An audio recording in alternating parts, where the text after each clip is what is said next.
Study IQ IAS, अब तैयारी हुई affordable. The reign of Harshvardhan. Welcome to study IQ। मेरा नाम है आदेश सिंह। दोस्तों, गुप्ता एम्पायर के बाद पूरा भारतवर्ष फिर से छोटे छोटे प्रदेशों में बंट गया था। लेकिन इसके बावजूद एक ऐसा विराट सम्राट हुआ जो पूरे उत्तर भारत में अपना साम्राज्य कायम करने में सफल हो गया और साथ ही साथ शिक्षा, साहित्य, धर्म और टॉलरेंस की प्रेरणा भी बना। प्रयाग और कन्नौज असेंबली जैसे बड़े आयोजन उन्हीं के काल में आयोजित किए गए। इस कारण उन्हें सकलोत्तरापथेश्वरा यानी कि लॉर्ड ऑफ द नॉर्थ भी कहा जाता है। ये सम्राट कौन थे? दोस्तों, ये थे पुष्यभूति वंश के महान शासक शिलादित्य हर्षवर्धन, जिनकी आज हम बात करेंगे। तो आइए शुरू करते हैं पॉलिटिकल हिस्ट्री से। Political history. साल है 600 AD का। हर्षवर्धन 10 साल के हो चुके थे। उनके पिता एवं प्रतापी राजा प्रभाकर वर्धना थानेश्वर, जो कि प्रेजेंट डे हरियाणा रीजन के अराउंड था, उसके राजा थे। वे बेहद सूझबूझ से पुष्यभूति वंश के साम्राज्य को विदेशी खतरों से प्रोटेक्ट कर रहे थे। पर 605 AD में उनके पिता प्रभाकर वर्धना अनटाइमली गुजर जाते हैं और उनकी माता यशोमती सती हो जाती हैं। इस मुश्किल घड़ी में हर्षवर्धन के मामा और चीफ मिनिस्टर भांडी हर्षवर्धन के बड़े भाई राज्यवर्धन को राज सिंहासन पर बैठने के लिए मना लेते हैं। लेकिन आगे बढ़ने से पहले हम थानेश्वर की जियोग्राफी समझ लेते हैं। थानेश्वर आज के हरियाणा राज्य में लोकेटेड था। इसके ईस्ट में कान्यकुब्ज या कन्नौज था, जहां मुखारी वंश के ग्रहवर्मन का शासन था। वेस्ट में वल्लभी था, जहां मैत्रका वंश के ध्रुवसेना II का राज था। नॉर्थ में कश्मीर था और साउथ एंड साउथ वेस्ट में मालवा, जहां देवगुप्ता का शासन था। और गौड़ यानी बंगाल के राजा थे शशांक, जो देवगुप्ता के दोस्त थे। इसके अलावा फार ईस्ट में कामरूप यानी असम में भास्कर वर्मन का शासन था। थानेश्वर राज्य के इन्फ्लुएंस को बढ़ाने के लिए हर्षवर्धन के पिता प्रभाकर वर्धन अपनी बेटी राज्यश्री की शादी कन्नौज के राजा ग्रहवर्मन के साथ करवा देते हैं। इस मैट्रिमोनियल अलायंस से थानेश्वर राज्य की प्रतिष्ठा पूरे उत्तर भारत में काफी बढ़ जाती है। परंतु प्रभाकर वर्धना की मृत्यु के बाद मालवा के राजा देवगुप्ता कन्नौज पर आक्रमण कर देते हैं। बड़ी क्रूरता से वो ग्रहवर्मन को मार देते हैं और राज्यश्री को बंदी बना लेते हैं। बदला लेने के लिए राज्यवर्धन मालवा पर एक बड़ी सेना के साथ हमला कर देते हैं और देवगुप्ता को हराकर राज्यश्री को छुड़ा लेते हैं। राज्यवर्धन की विशाल सेना देखकर गौड़ यानी बंगाल का शासक शशांक समझ जाते हैं कि राज्यवर्धन को सीधी लड़ाई में हराना नामुमकिन है। इसलिए वो छल का सहारा लेकर राज्यवर्धन को मार देते हैं। इसके बाद राइज होता है राज्यवर्धन के छोटे भाई हर्षवर्धन का। आइए देखते हैं राइज ऑफ हर्षवर्धना। राज्यवर्धन की अचानक हुई मृत्यु से हर्षवर्धन बहुत छोटी उम्र में अकेले पड़ जाते हैं। पर भांडी मामा को पता था कि हर्षवर्धन अपने भैया से कहीं अधिक कुशल, पराक्रमी और चतुर राजा बन सकते हैं। इसलिए भांडी मामा हर्षवर्धन को ललकारते हुए कहते हैं कि ये वक्त आंसू बहाने का नहीं, बल्कि शत्रुओं का खून बहाने का है। हर्षवर्धन सबसे पहले अपनी बहन को विंध्याचल के जंगल में सती होने से रोक लेते हैं और फिर शुरू होता है शिव भक्त हर्षवर्धन की लड़ाई और जीत का सिलसिला। उनके 1 लाख सैनिक और 60,000 हाथी की विशाल सेना के सामने कोई राजा टिक नहीं पा रहा था। राज्यवर्धन को छल से मारने वाले शशांक भी हर्षवर्धन की सेना को देखकर कन्नौज से पीछे हट जाते हैं। इसके बाद हर्षवर्धन कन्नौज को न केवल अपने राज्य में मर्ज कर लेते हैं, बल्कि अपनी कैपिटल थानेश्वर से कन्नौज शिफ्ट कर देते हैं। शशांक के छल का बदला लेने के लिए हर्षवर्धन भी शतरंज की चाल चलते हैं। पहले वो कामरूप यानी आसाम के राजा भास्कर वर्मन से एक मैत्री संधि कर लेते हैं। फिर गौड़ पर 2 तरफा आक्रमण कर देते हैं। शशांक जैसे तैसे अपनी जान बचाकर कहीं दूर जंगल में भाग जाता है। कुछ सालों बाद उसकी मृत्यु हो जाती है और पूरा गौड़ साम्राज्य हर्षवर्धन के अधीन हो जाता है। वेस्ट में वल्लभी के राजा और पुलकेशिन II के मित्र ध्रुवसेना II को भी हार माननी ही पड़ती है। पर बफर स्टेट मेंटेन करने के लिए हर्षवर्धन वल्लभी को पूरी तरह एनेक्स करने के बजाय ध्रुवसेना II को वापस गद्दी पर बैठा देते हैं। ये हर्षवर्धन की बड़ी जीत होने के साथ साथ उनकी बेहतरीन स्टेटक्राफ्ट का नमूना भी था। इस तरह ईस्ट, वेस्ट, नॉर्थ, साउथ सब तरफ हर्षवर्धन अपना विजय परचम लहरा देते हैं, जिसके परिणाम स्वरूप उत्तर में हिमालय, दक्षिण में नर्मदा, दक्षिण पश्चिम में अरब सागर, दक्षिण पूरब में बंगाल की खाड़ी और पूरब में ब्रह्मपुत्र घाटी तक उनका साम्राज्य फैल जाता है। लड़ाई, जीत और सूझबूझ से हर्षवर्धन सकलोत्तरापथेश्वर यानी लॉर्ड ऑफ द नॉर्थ की ख्याति पा लेते हैं। उनके विजय रथ को एकमात्र झटका नर्मदा पार करने पर चालुक्य शासक पुलकेशिन II द्वारा लगता है, जिसका एविडेंस हमें आइहोल इंस्क्रिप्शन में देखने को मिलता है। आइए जानते हैं इसके बारे में। आइहोल इंस्क्रिप्शन हर्षवर्धन और पुलकेशिन II के बीच हुई महान लड़ाई का वर्णन पुलकेशिन II के राजकवि रवि कृति द्वारा लिखे आइहोल इंस्क्रिप्शन में देखा जा सकता है। आइहोल इंस्क्रिप्शंस संस्कृत लैंग्वेज में होने के बावजूद कन्नड़ा स्क्रिप्ट में लिखा गया है। इंस्क्रिप्शन के अनुसार पुलकेशिन II ने हर्षवर्धन के अलावा कई और साउथ इंडियन किंग्स को भी हरा दिया था। उन्होंने अपनी राजधानी आइहोल से बदलकर बादामी कर दी थी। इस इंस्क्रिप्शन में कालिदास का भी मेंशन है। पुलकेशिन II के बेहतरीन डिफेंस से हर्षवर्धन दक्षिण पथ फतेह करने का इरादा छोड़ देते हैं और अपना सारा ध्यान उत्तर भारत को कंसोलिडेट करने में लगा देते हैं। आगे चलकर हर्षवर्धन 40 साल से भी ज्यादा रूल करते हैं, पर lack of powerful successor, Prayag assembly के समय सारा खजाना खाली कर देने की प्रथा और डिक्लाइनिंग ट्रेड एंड कॉमर्स के कारण हर्षवर्धन के बाद उनका एम्पायर टिक नहीं पाता और नॉर्थ इंडिया में फिर से इंस्टेबिलिटी आ जाती है। दोस्तों, हर्षवर्धन की सफलता में उनके एफिशिएंट एडमिनिस्ट्रेशन का बड़ा रोल था। इसलिए आइए अब हम उनका एडमिनिस्ट्रेटिव सिस्टम देख लेते हैं। एडमिनिस्ट्रेशन अंडर हर्षवर्धन ने मौर्य और गुप्ता काल से इंस्पिरेशन लेकर कई एडमिनिस्ट्रेटिव रिफॉर्म्स किए। यही कारण था कि वे लगभग 40 साल तक शासन कर पाए थे। पर गुप्ताज के कंपैरिजन में उनका एडमिनिस्ट्रेशन ज्यादा डिसेंट्रलाइज्ड और फ्यूडल एलिमेंट से भरा हुआ था। राजगद्दी संभालने के बाद वो अपनी राजधानी थानेश्वर से बदलकर कन्नौज कर देते हैं। इससे कुछ ही सालों में कन्नौज पूरे उत्तर भारत का ध्रुव तारा बन जाता है।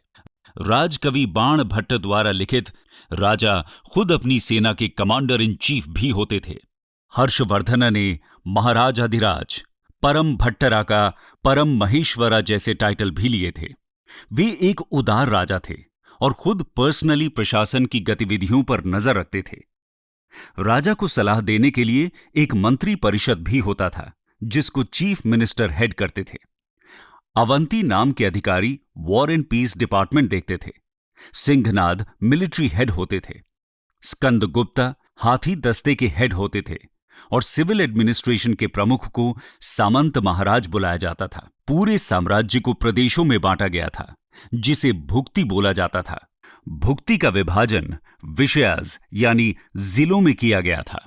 गांव प्रशासन की सबसे छोटी यूनिट हुआ करती थी।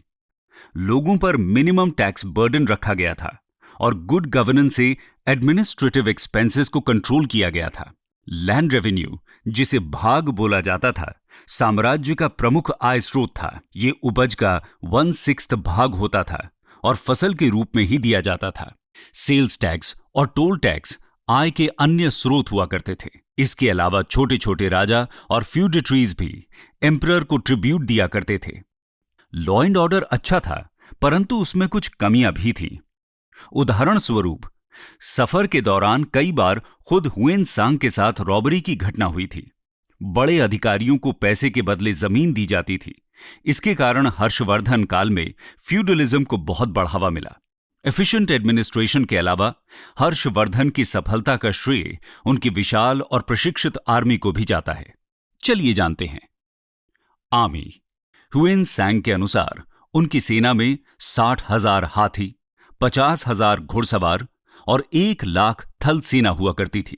इतनी बड़ी सेना को मेंटेन करने के लिए हर्षवर्धन ने कई फ्यूडिटरीज को लैंड ग्रांट्स दिए। एडमिनिस्ट्रेशन और आर्मी की खूबियां तो हमने देख ली, पर सोशियो इकोनॉमिक कंडीशन पर डिस्कशन किए बिना आज की चर्चा अधूरी रह जाएगी। आइए पहले देखते हैं हर्षवर्धन एम्पायर की सोशल लाइफ को। Social life. हर्षवर्धन के समय में वर्ण सिस्टम पूरी तरह से मॉडिफाई हो गया था। वर्ण सिस्टम के अंदर कास्ट सिस्टम इंपेरिकल रियलिटी बन गया था। जन्म के आधार पर विभिन्न जातियों में सदस्यता मिलती थी और इसे जन्म के बाद बदला नहीं जा सकता था। इंटरकास्ट डाइनिंग और मैरिज प्रोहिबिटेड था, जिसके लिए कठोर दंड का प्रावधान था। अनटचेबिलिटी बड़ा रूप ले चुका था। इस समय महिलाओं की स्थिति में गुप्ता काल जैसी ही गिरावट देखने को मिलती है। सती प्रथा ने विराट रूप ले लिया था। हर्षवर्धन अपनी माता यशोमती को तो नहीं, पर किसी प्रकार अपनी बहन राज्यश्री को सती होने से बचा लेते हैं। परंतु ऊंची जाति की महिलाओं के लिए नॉर्मल केसेस में यह पॉसिबल नहीं था। पर्दा प्रथा की शुरुआत नहीं हुई थी, पर महिलाओं के स्वतंत्र घूमने पर ढेर सारे प्रतिबंध थे। लेकिन पशुओं के साथ अच्छा व्यवहार करने का निर्देश स्वयं महाराजा हर्षवर्धन की तरफ से दिया गया था। किसी भी जानवर को मारना बड़ा अपराध था। Local population simple and moral living में विश्वास रखती थी। सोसाइटी के बाद अब हम हर्षवर्धन एम्पायर की इकोनॉमी पर भी चर्चा कर लेते हैं। Economy under Harsha.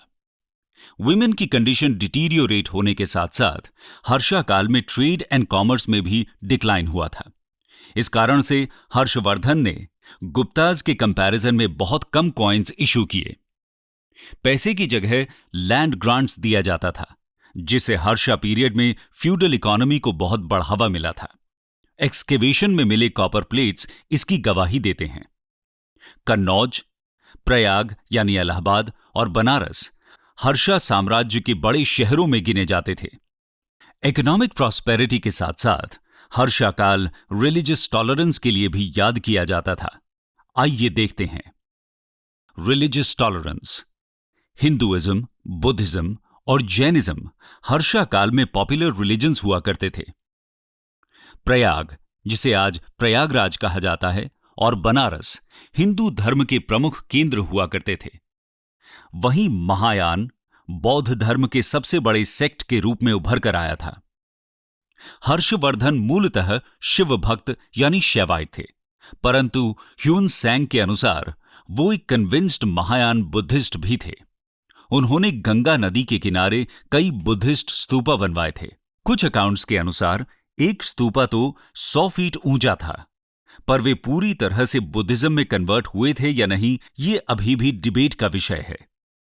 सम्राट अशोका की तरह उन्होंने भी जीव हत्या पर प्रतिबंध लगा दिया था। पुअर और डेस्टिट्यूट के लिए मुफ्त खाने और दवाइयों की व्यवस्था की गई थी। इसके अलावा वे दिल खोलकर चैरिटी भी किया करते थे। उनकी दान प्रवृत्ति के सबसे बड़े प्रमाण प्रयाग असेंबली और कन्नौज असेंबली का आयोजन थे। चलिए पहले जानते हैं प्रयाग असेंबली के बारे में। प्रयाग असेंबली। हर्षवर्धन हर 5 वर्ष पर प्रयाग में एक ग्रैंड धार्मिक सम्मेलन का आयोजन करते थे, जिसमें सभी धर्मों के स्कॉलर्स को इनविटेशन भेजा जाता था। कई शास्त्रार्थ या डिबेट्स का आयोजन किया जाता था और सभी स्कॉलर्स को ढेर सारा धन दिया जाता था।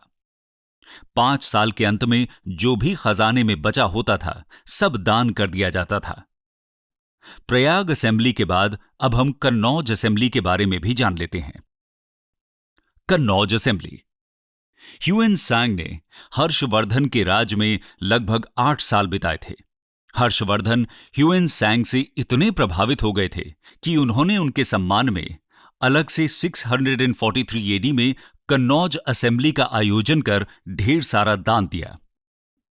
इस असेंबली का मुख्य उद्देश्य महायान बुद्धिज्म को पॉपुलराइज करना था। कुछ स्कॉलर्स का मानना है कि ये एक्सट्रीम दान प्रथा उनके एम्पायर के डिक्लाइन का इंपॉर्टेंट कारण बनी थी। दान पुण्य के अलावा हर्षवर्धन एक महान स्कॉलर भी थे। उनके रेन में लर्निंग और लिटरेचर में बहुत तरक्की हुई थी। पहले बात करते हैं लिटरेचर की। लिटरेचर। हर्षवर्धन खुद 3 संस्कृत प्लेज रत्नावली, प्रियदर्शिका और नागनंद के ऑथर थे। उनके समय की बाण भट्ट की रचनाएं आज भी फेमस हैं। बाण भट्ट हर्ष के राजकवि थे, जिन्होंने कादंबरी और हर्षचरिता जैसी प्रसिद्ध पुस्तकें लिखी थीं। हर्षचरिता जहां हर्षवर्धन की अर्ली लाइफ के बारे में बताता है, वहीं कादंबरी में 2 प्रेमियों की ट्रैजिक लव स्टोरी डिस्क्राइब की गई है। ये थी लिटरेचर की बात। लेकिन लर्निंग के क्षेत्र में नालंदा यूनिवर्सिटी को कैसे भुलाया जा सकता है? नालंदा यूनिवर्सिटी लिटरेरी प्रावेस के साथ साथ गुप्त काल में स्थापित नालंदा यूनिवर्सिटी हर्षवर्धन के समय में अपने पीक पर पहुंच गया था। देश विदेश से हजारों स्टूडेंट्स यहां शिक्षा लेने आते थे। ह्यूएन सांग भी यहां पर कुछ समय के लिए स्टूडेंट रहे थे। नालंदा यूनिवर्सिटी के इंपैक्ट को देखते हुए हर्षवर्धन ने 100 गांव की जमीन यूनिवर्सिटी के मेंटेनेंस के लिए दान में दी थी। 1202 एडी में बख्तियार खलजी ने अपनी मिलिट्री एक्सपीडिशन में नालंदा यूनिवर्सिटी को आग लगवा दी थी। कहा जाता है कि यूनिवर्सिटी लाइब्रेरी में इतनी किताबें थीं कि 3 महीने तक आग जलती रही। बख्तियार खलजी ने कई बुद्धिस्ट मंक्स को भी मरवा दिया था, जिससे भारत में बुद्धिज्म को बहुत हानि हुई। हर्षवर्धन की पॉपुलैरिटी के साथ साथ उनको लेकर कुछ कंट्रोवर्सीज भी रही हैं। आइए देखते हैं। कंट्रोवर्सीज। पहली कंट्रोवर्सी हर्षवर्धन के वर्ण को लेकर है। कुछ हिस्टोरियंस के अनुसार पुष्यभूति डायनेस्टी वैश्य वर्ण से संबंध रखती थी, परंतु कुछ दूसरे हिस्टोरियंस उन्हें क्षत्रिय वर्ण का भी बताते हैं। दूसरी कंट्रोवर्सी उन्हें last great Hindu emperor of India बोलने पर रही है। कुछ स्कॉलर्स का मानना है कि वे न तो स्टॉन्च हिंदू थे और न ही उन्होंने पूरे भारत पर राज किया था, तो फिर उन्हें last great Hindu emperor of India कैसे कहा जा सकता है? उनकी अथॉरिटी नॉर्थ इंडिया तक ही सीमित थी, जिसमें कश्मीर शामिल नहीं था, और उनके बाद भी राजपूत, विजयनगर और मराठा जैसे कई ग्रेट हिंदू किंगडम्स राइज हुए थे। पर इन सारी कंट्रोवर्सीज के बावजूद हर्षवर्धन अपनी religious tolerance, animal welfare policies, donations और लॉर्ड ऑफ द नॉर्थ के नाम से हमेशा याद रखे जाएंगे।